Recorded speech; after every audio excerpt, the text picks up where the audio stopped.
You know, Sophie Tucker did the song The Last of the Red Hot Mamas, and I think one of the reasons that I relate to her career so much is her wonderful attitude about age.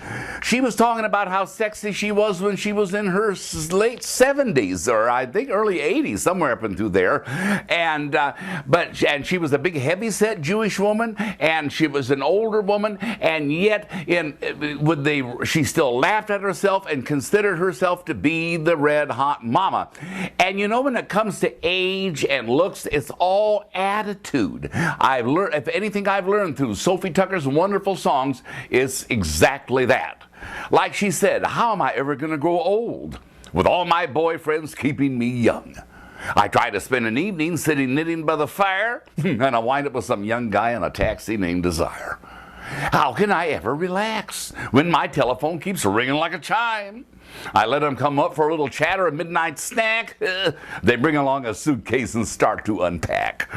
So how am I ever going to grow old when they're making me younger all the time?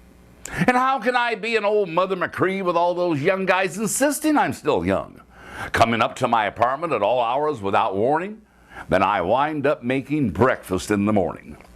And I always get those persistent Romeos. I'm the Juliet whose balcony they love to climb.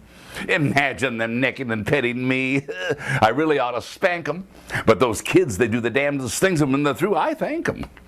So how am I ever going to grow old when they're making me younger all the time? And oh, those tussles I have with guys with muscles. If I turn them down, my life isn't worth a dime. What am I going to do when I'm up against some husky young college boy? Like Confucius say, if it's inevitable, you might as well enjoy. Then I tell those lads I went out with their dads before they learned their first nursery rhyme. But they insist I'm still a chick and the blonde that they prefer. And I'll say this, those kids are better than their fathers ever were. So how am I ever going to grow old when they're making me younger all the time? It's never too late to have a little fun, and you're never too old for a little love. Not as much as in your younger days, oh, there's no denying. Even if you do not make the grade, there's plenty of fun trying. There's many an auto that doesn't run, when all it needs is one little shove. You're looking at a model for which parts are hard to get. And there's plenty of mileage in the old jalopy yet. Never too late to have a little fun, and you're never too old for a little love. Now, I don't want any arguments, because I'm absolutely right. And I want to see some action from you gray-haired kids tonight. Let me hear a little whoopee. You gals do as I advise you. And when you get him home tonight, the old boy might surprise you. Don't let anybody tell you you're too old. Don't be a chump.